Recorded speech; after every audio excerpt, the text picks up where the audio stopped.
আমরা অলমোস্ট গত লাস্ট 3 মাস ধরে আমরা নারায়ণগঞ্জে এটা প্র্যাকটিস করছি স্যার।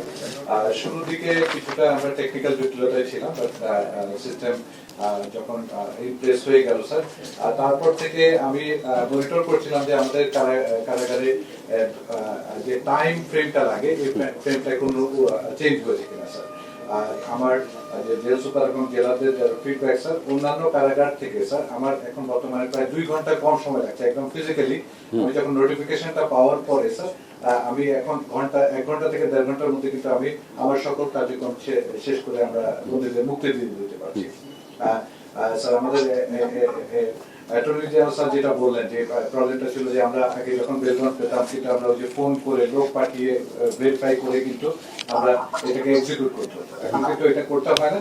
আর তাছাড়া স্যার অনেকদিন যেটা হয় বেল হওয়ার পরে ওই বেল আমাদের কারাগারে না পৌঁছানোর কারণে আমরা অনেক সময় দেখা যায় বন্দীকে 1-2 দিন পরও রিলিজ করতে হচ্ছে। তখন দেখা যায় বন্দীর আত্মীয় স্বজন জেল গেটে এসে কেন ছাড়ছি না, এরকম একটা বিব্রতকর পরিস্থিতির মধ্যে আমাদেরকে পড়তে হচ্ছিল, বর্তমানে এটা করতে হচ্ছে না স্যার।